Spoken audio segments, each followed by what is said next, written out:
এই দোয়াটা পড়ি, কোরআনের এই আয়াত, এটা যদিও আমরা দোয়া হিসাবে ব্যবহার করি, কিন্তু মূলত এটা কোরআনের আয়াত। আল্লাহর পবিত্র কোরআন 16 নম্বর পারা, সূরাটির নাম হলো সূরা তাহা। সূরা তাহা পবিত্র কোরআনুল কারীমে আল্লাহ ঘোষণা করলেন, মিনহা খালাকনাকুম ওয়া ফিহা নুঈদুকুম ওয়া মিনহা নুখরিজুকুম তারাতান উখরা। এ জওয়ান যুবকেরা, এই দোয়াটা পাঠ করে, এই আয়াতে কারিমাটি তেলাওয়াত করে আমরা আমাদের প্রিয়জন আপনজনের কবরে 3 মুঠো মাটি প্রদান করি। এই দোয়া, এই আয়াতের মাধ্যমে মালিক জানালেন, মিনহা খালাকনাকুম, এই মাটি দিয়েই তোমাদেরকে বানানো হয়েছে, ওয়া ফিহা নুঈদুকুম, এই মাটির মধ্যেই তোমাদের দাফন করা হচ্ছে, ওয়া মিনহা নুখরিজুকুম তারাতান উখরা, আবার এই মাটি থেকেই তোমাদের পুনরায় তোলা হবে, ওঠানো হবে, হাসরের মাঠে হাজির হতে হবে। এ জওয়ান যুবকেরা, এই সহজ মানেটাকে বুঝিয়ে দিয়ে আমাদের কাছে প্রমাণ করাতে চায়। এই দেখো, আল্লাহ পবিত্র কোরআনে বলেছেন, মিনহা খালাকনাকুম, তোমাদেরকে এই মাটি দিয়ে তৈরি করা হয়েছে। অতএব মানব সম্প্রদায়কে আবার আল্লাহ মাটি দিয়ে বানিয়েছে। আমরাও মানুষ, আমার নবীও মানুষ, আমরাও মানুষ, আমার নবীও মানুষ, আমাদেরকে আবার আল্লাহ মাটি দিয়ে বানিয়েছেন, নবীকে আল্লাহ মাটি দিয়ে বানিয়েছেন।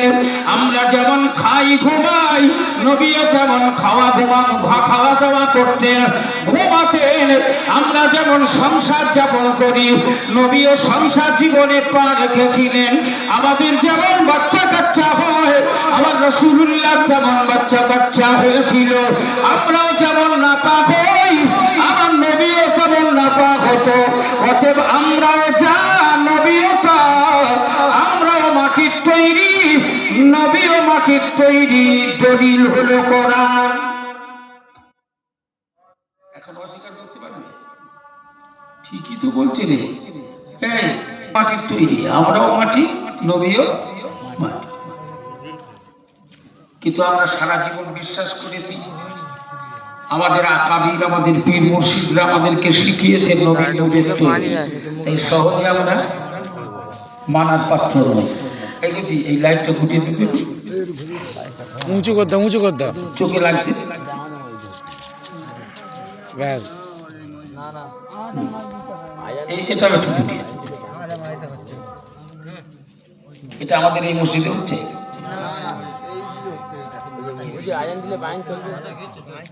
আজান দিলে যেহেতু কোরআনের আলোচনা চালানো যায়, কিন্তু আমরা এখানে যারা আছি, আমাদের এই শব্দের মাধ্যমে বাকি যারা সাইডে আছে ওরা যদি আজানটা শুনতে না পায়, তাহলে একটু আমলের ক্ষতি হবে। তবে এখানে মজলিসে যারা আমরা আছি, আজান হচ্ছে, আমাদের মধ্য থেকে কেউ একজন আজানের জবাব দিলেই আমাদের হক আদায় হয়ে যাবে। একজন দিলেই সকলের পক্ষ থেকে জবাব দেওয়ার হক আদায় হয়ে যাবে, যেহেতু আমরা কোরআনের মজলিসে আছি। তো যাই হোক, মানতে চায় না, না আমরা মানি না, নবী মাটির তৈরি বিশ্বাস করি না। নবী হলো নূরের লক্ষ্যকা, ছটফট করিস নে, তারা সবে তো একটা দলিল দিয়েছি। নবী যে মাটির তৈরি, এ ব্যাপারে আরো দলিল আছে। তখন খামোশ খেয়ে গেল, তাই তো একটা দলিল করলাম, তো আবার দলিল দেবে বলছে রে, দাও আবার কি দলিল আছে। প্রথম দলিল দিল মাটি দেবার দোয়া, মিনহা খালাকনাকুম থেকে। বললো দেখ, বিশ্বাস করছি না তো, আরো দলিল আছে। আল্লাহর পবিত্র কোরআনুল কারীমের 16 নম্বর পারা, সূরাটির নাম হলো সূরা কাহফ। সূরা কাহফের একেবারে শেষ আয়াত কারীমা দলিল হিসাবে খাড়া করা হলো। বলল, এই দেখো আল্লাহর কোরআনে আল্লাহ ঘোষণা দিয়েছেন, কুল ইন্নামা مثلكم يوحى إلي أنما إلهكم إله واحد পবিত্র কোরআনুল কারীম আল্লাহ পাক ঘোষণা দিয়েছেন, শুধু তাই নয়, মহান রব আমার প্রিয় হাবিবকে নির্দেশ দিয়ে বলেছেন, হে আমার প্রিয় বন্ধু, তুমি ওদেরকে বলে দাও, তুমি ওই মানব সম্প্রদায়কে বলো, কুল, হে আমার প্রিয় বন্ধু তুমি বলো, ইন্নামা আনা বাশারুম মিসলুকুম, আমি তোমাদেরই মতো মানুষ। আমি তোমাদেরই মতো, সবাই মিলে বলেন মানুষ। আমি তোমাদেরই মতো বাশার। আর বাশারের বাংলা বাক্য হলো মানুষ। মানুষ। বাশার মানে এটা আমাদের মসজিদে। এখন আল্লাহ আমার নবীকে বলছে, এই মসজিদে আজান দিচ্ছে, একটু চা খেয়ে নেন। আল্লাহ আমার নবীকে বলছে যে হে আমার বন্ধু,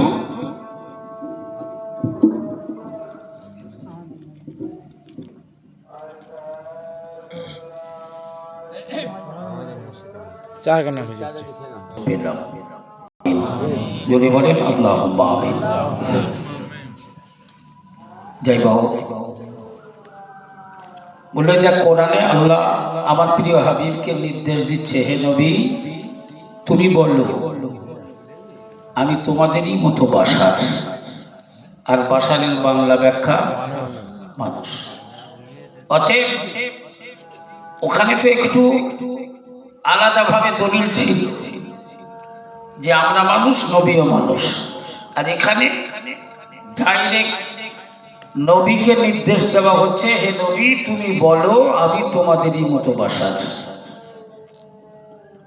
তাহলে একটার পর আর একটা দলিল, নবী আমাদেরই মতো বাশার, অতএব বাশার হলো মানুষ, আর মানুষকে আল্লাহ বানিয়েছে মাটি দিয়ে। অস্বীকার করার জায়গা আছে? জি না। তাহলে এখন বলো নবী নূরের না মাটির? নূরের। কি করে পড়াবো আমি ছেলেদের? হ্যাঁ, এখন মাটির। এখন আমি দুটো দলিল দিলাম, নবী মাটির। তারপরেও তোমরা যেমন সবাই বললে নবী নূরের, ওরাও বলল না আমরা বিশ্বাস করি না, নবী নূরের, নবী মাটির হতে পারে না। বলে খোকা বাড়াবাড়ি করিস না, এখনো দলিল আছে, নবী যে মাটির তা এখনো দলিল। বলে আরো দলিল আছে নবী মাটির? বলে হ্যাঁ আরো দলিল আছে। মানে বলে কোরআনুল কারীম একটা সূরা, এই সূরাটির নাম হলো সূরা সদ। এই সূরা সদে 71 নম্বর আয়াত আল্লাহ আমার রাসূল সম্পর্কে বললেন, ইন্নী খালিকুম বাশারাম মিন তিন। মহান মালিক বললেন শোনো, ইন্নী অবশ্যই খালিকুম আমি আল্লাহ সৃষ্টি করেছি, বাশারাম মিন তিন, এই বাশার আমি আল্লাহ বানিয়েছি মাটি দিয়ে। কি দিয়ে? মাটি। আর নবী বলেছে আমি তোমাদেরই মতো মানুষ। বাশার, আমি তোমাদেরই মতো বাশার। আর আল্লাহ বলছে আমি বাশার বানিয়েছি কি দিয়ে? মাটি দিয়ে। মাটি দিয়ে। তাহলে আর সন্দেহ আছে? এখন আমার, আপনার, আমার ছেলেদের, আমার প্রতিবেশীদের সকলের মগজ তো ধরাই হয়ে গেল। হ্যাঁ জি, আল্লাহ কোরআনে তো পরিষ্কার করে দিয়েছে যে নবী বাশার, আর আল্লাহ বাশার বানিয়েছে মাটি দিয়ে। অতএব নবী হলো মাটির তৈরি নবী, এতে আর কোনো সন্দেহ নেই। ইমানের 12টা ওখানেই বেজে গেল। এখন যদি আকীদায় বিশ্বাসে আমাদের আসে নবী মাটির, তাহলে নবী নূরের এই ব্যাপারে প্রমাণ করার জন্য দলিল লাগবে, লাগবে না? লাগবে না? লাগবে। এই তিনটি দলিল দিয়ে প্রমাণ হলো নবী মাটির, নবী নূরের সেই ব্যাপারে দলিল, এই তিনটে আয়াতের ভেতরেই আল্লাহ দলিল দিয়েছে নবী মাটির নয়, নবী নূরের। জোরে বলুন সুবহান। সুবহানাল্লাহ। যে তিনটি আয়াত মাটির দলিল দিয়েছে, ওই তিনটি আয়াতের ভেতরেই আল্লাহ নবীর ব্যাপারে নূর প্রমাণ করিয়েছে। জোরে বলুন সুবহান। সুবহানাল্লাহ। হে জওয়ান যুবকেরা, কোরআনের ব্যাখ্যা দিতে হবে মুফাসসিরদের কাছ থেকে। রাস্তাঘাটে ঘুরে বেড়ানো, মাঠে গরু চড়ানো, বাজারে দোকানদারি করা, এদের কাছ থেকে দলিল নিলে তো দলিল গ্রহণযোগ্য হবে না। দলিল নিতে হবে কোরআনের যারা ব্যাখ্যা দিয়েছেন, কোরআনের যারা মুফাসসির তাফসীরকারী। আমি আপনাদেরই ছেলে, আপনাদেরই ভাই খায়রুজ্জামান। আমার কাছে 56টা মুফাসসিরিন কেরামের দলিল আছে। কম বেশি 56খানা মুফাসসির এই বিষয়ে একমত প্রকাশ করেছেন। প্রথম দলিল আমাদের কাছে দেওয়া হয়েছিল, মিনহা খালাকনাকুম ওয়া ফিহা নুঈদুকুম ওয়া মিনহা নুখরিজুকুম তারাতান উখরা।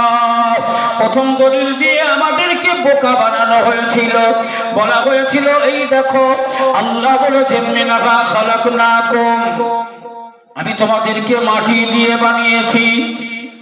এ জওয়ান যুবকেরা, এই মিনহা খালাকনাকুম এর মাঝখানে আমার আল্লাহ একটি শব্দ উচ্চ রেখেছেন, মাহজুব করে রেখেছেন।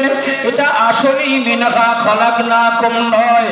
পৃথিবী বরেণ্য মুফাসসিরিনে কেরামেরা তারা ব্যাখ্যা দিয়েছেন, আসলেই এটা হলো মিনহা খালাকনাকুম, আয় মিনহা খালাকনা আবাকুম।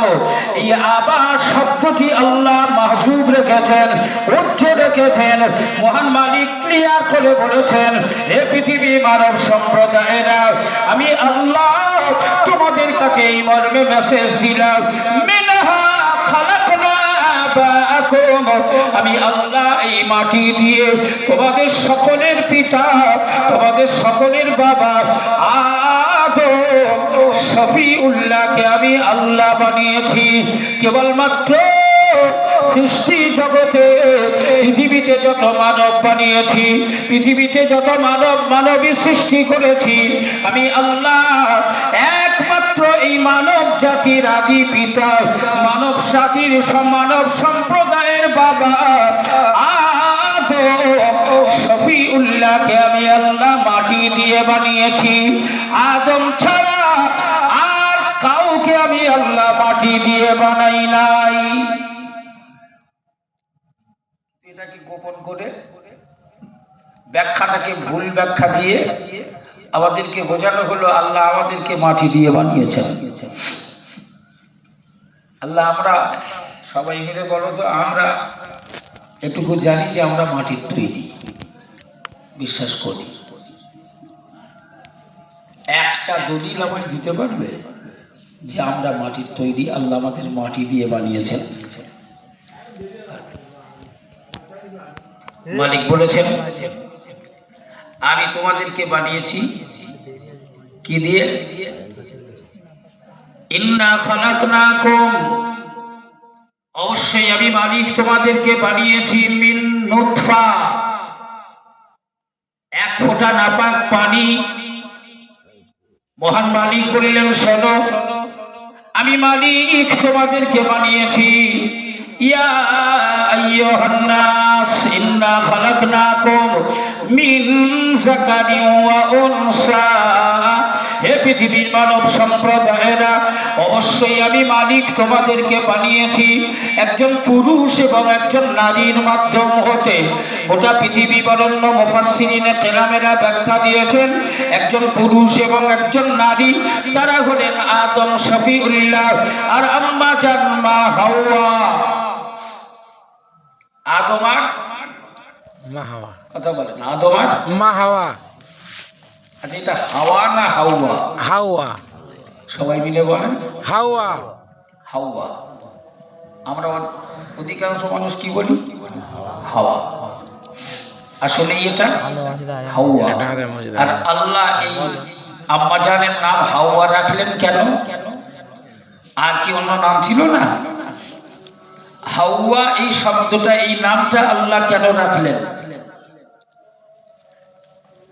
হাওয়া শব্দের বাংলা মানে কি জানেন? আমাদের মসজিদে হাইয়ুন। মাইকে অতএব এই হাইয়ুন শব্দের বাংলা মানে হলো জিন্দা, জীবিত। সকলে মিলে বলেন আদম। আল্লাহ যখন আদমকে সৃষ্টি করেছেন, আদমকে জান্নাতে বসবাস করার অনুমতি দিয়েছেন। আদম জান্নাতে সব সুখ স্বাচ্ছন্দ্য সব পেয়েছে। আদম দিচ্ছে।